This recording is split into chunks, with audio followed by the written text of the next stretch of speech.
Hello, and thanks for joining us for this edition of the Newsfeed. I'm Chris Barnhart. And I'm Kate O'Toole. This fall, Virginia Tech welcomed its largest freshman class to date. Numbering more than 6,000 students, the increased population has definitely been noticed on campus. The surge in population comes after a proposal by President Sands to increase enrollment at the university. The proposal would see an addition of up to 5,000 students by the year 2022. Many are concerned that the university will become overcrowded with such an increase. Frank Shushock from the Division of Student Affairs believes the university is prepared for the challenge.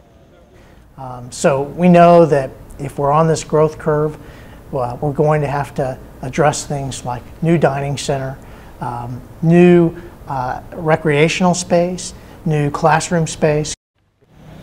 Virginia Tech is confident that the new changes will go smoothly and allow them to maintain the quality of the Hokie experience while offering it to more students.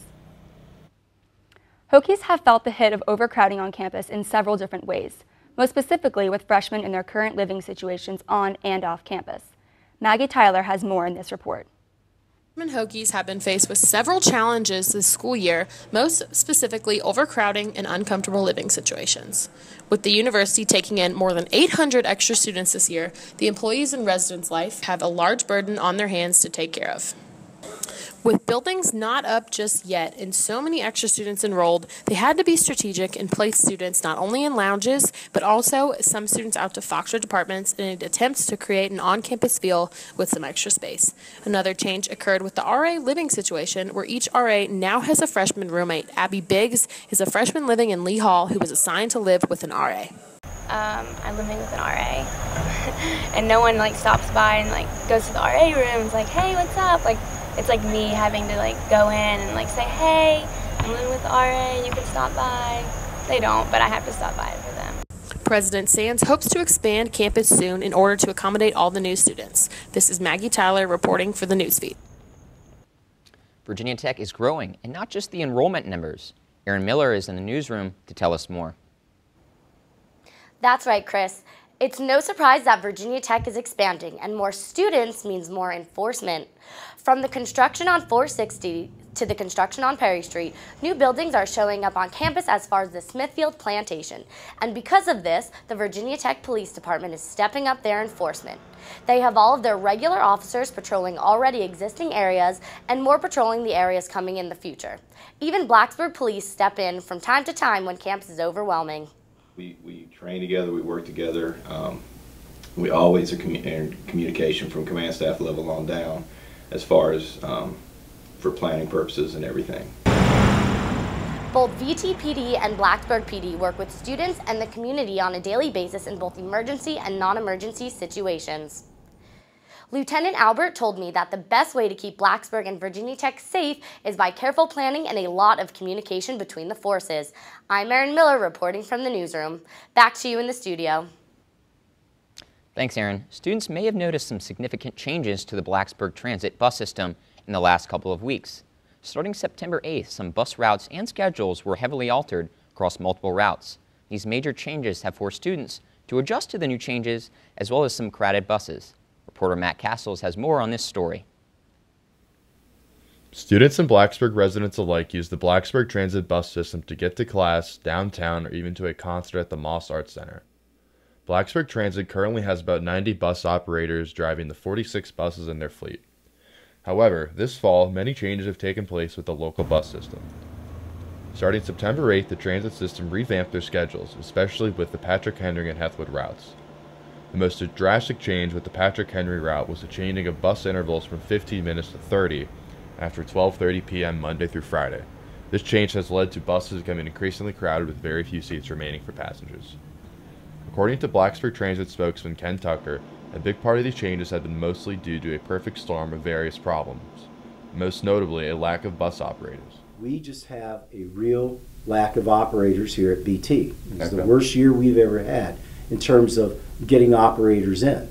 And that's not just Blacksburg Transit. The amount of both on-campus and off-campus construction has also led to some problems, according to Tucker, most notably on University City Boulevard. So what it did, in fact, is it caused us to have to take a route, split it in half, and change and get rid of one entire route Tucker explained that they are not sure when service levels will go back to what they were, but noted how these sorts of changes can be very unpredictable. With that, Tucker hopes to continue to provide consistent service to riders. For the news feed, this is Matt Castles reporting. On September 21st, Blacksburg Transit announced that the Heathwood A and B routes will go back to being separate in the afternoon. It will be interesting to see, going back to the old schedule, how that impacts the transit, Blacksburg Transit. There are plenty of reasons to come visit Blacksburg, Virginia, but parking availability isn't one of them.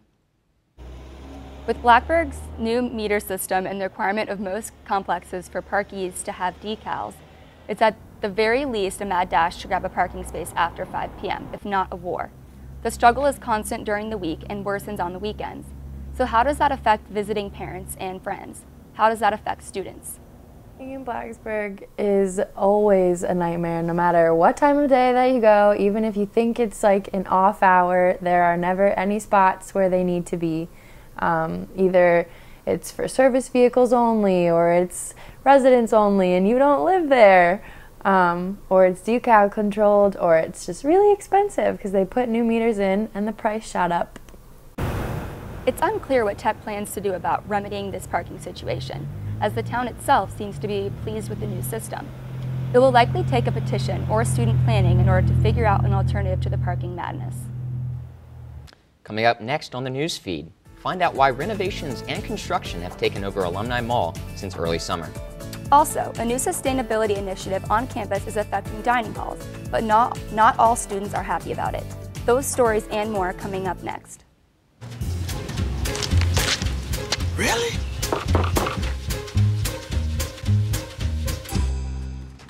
Buzz, what's up, man? You left some leaves burning out here. Yeah, I just came in just for a second. Come on, man. If it's too hot to touch, it's too hot to leave. You could torch the whole neighborhood. It's a good point there, Smokey. 9 out of 10 wildfires are caused by humans. Only you can prevent wildfires.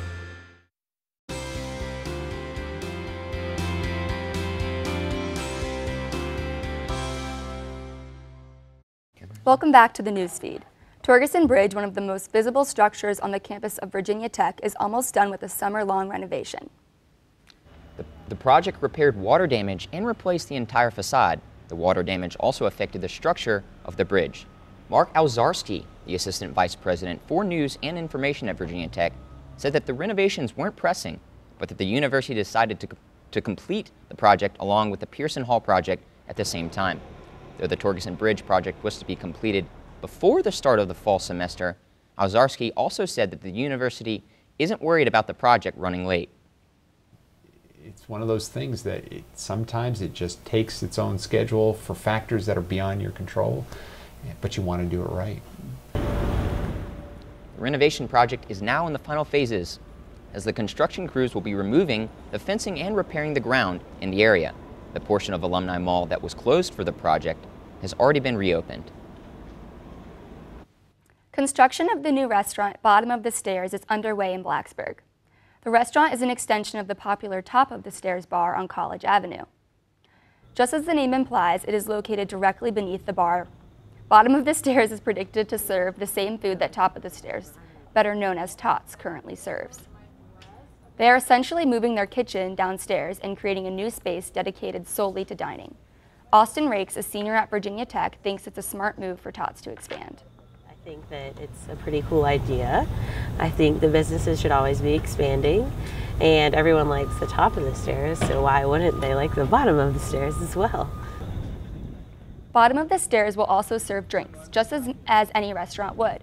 It is estimated to seat about 30 people and expected to be complete in early 2016. On any given night on the weekend, you can find Virginia Tech students crowded onto buses, anxious to get off campus and into a party. But is drinking and partying the only way to have fun on the weekend? Newsfeed reporter Davis Gilbert has more on this report. A survey of 980 Virginia Tech students in 2010 showed that 23.5% did not drink. However, 76.1% of students drank 2 nights a week, and 59.6% of students consumed 8 drinks per week. Especially when you live on campus and all you do here is academic, if you're not a part of any clubs, then that's like your escape, is to especially get off campus, just drink, party. That's what you can do. If you don't want to drink, there are plenty of other options, like we have in this building, I'm in West AJ, so like this building in particular, we have like a huge study space with a kitchen where you can go cook with your friends or like play ping pong or watch a football game. Break Zone, located in Squires, is one way that students can hang out with their friends in a relaxing, safe, and sober environment. Break Zone features arcade machines, pool, a snack bar, video games, movies, ping pong, and more. As far as socializing, like social options, like, yeah, partying is basically what you do at night on the weekend, you know. There's not, like, a ton of options. Like, you could sit in your room and, like, watch a movie, maybe by yourself with your hallmates or whatever, but as far as, like, activities go, yeah, partying's basically it. There's always that pressure to, like, if you just go to parties, like, that's one way to, like, really easily find a niche, because, like, everybody goes to parties. I found out that it was better to, like, stay true to, like, what I really wanted to do and, like, find other ways. Even if it took longer, I was so much happier in the long run. So it's like, don't be pressured into like rushing into things to try and figure out where you fit, because everything falls into place eventually. This is Davis Gilbert reporting for the Newsfeed. For more information on how to get involved on campus, check out Gobbler Connect and Party Positive Online. With the beginning of a new semester brought new changes in the dining halls on Virginia Tech's campus. The university's new sustainability efforts now include reusable to-go containers, an initiative brought by the university's Student Government Association, Choose to Refuse. Since the beginning of the fall semester, Virginia Tech Dining Services has made initiatives to improve dining hall productivity and sustainability across campus. With the recent movement to eliminate waste and other non-compostable items, students are encouraged to join in the Student Government Association's campaign to choose and refuse and utilize the reusable to-go containers. The Aussie containers placed in each dining hall allow students to return their to-go containers in exchange for a token. Although the campaign has proved successful in reducing the use of disposable containers by 46,000 less in the first 2 weeks, many students say that convenience and cost discourages them from participating in the initiative. In a school filled with engineers, I don't know, it seems like they could come up with a more intelligible system, because if they have these and the whole point is to get people to recycle, then yeah, I guess it's nice that they're making compostable ones too that people can just buy every time. But I think a lot of people, due to laziness, are going to be more likely to just pay the extra 20 cents for the compostable one every single time. And then how much are we really saving, because it's still being thrown in the trash. Despite negative feedback from students, Dining Services will continue to charge 20 cents for each disposable to-go container used in dining halls. The Choose to Refuse to-go containers campaign is just one of the many more sustainability initiatives that are predicted to appear on Tech's campus over the next several years. Non-athletic students have the opportunity to help student athletes in the classroom. Through the Student Athletic Academic Support Services, students who are not an active member of a varsity sports team can become tutors. To maintain professional relationships, tutors and athletes are no longer allowed to exchange personal information. To some students, it benefits them, while to others, it doesn't. Some student athletes have found it challenging not being able to contact their tutors through phone or email. Others think that it helps them focus more and become more independent. The relationship is really strict now. You know, over the past few years, we were able to get in contact with them, exchanging numbers and emails. But now, since the new rules that came into effect with the stuff that's happened in the past, we're not able to really come into contact with them as much as we like to. I think they benefit a lot from what we're able to teach them, whether it's supporting them or actually explaining concepts to them firsthand. But it is also very limited. There's a lot of things that we're restricted that we cannot do. The limited relationship between student athletes and tutors can benefit or non-benefit some students. However, whether it's to their advantage or not, there are rules in effect now that eliminate communication between the two as a whole. That will wrap up this edition of the Newsfeed. If you have a story idea for the Newsfeed, let us know. Send us an email at thenewsfeednrv@gmail.com. Thanks for watching. I'm Kate O'Toole. I'm Chris Barnhart.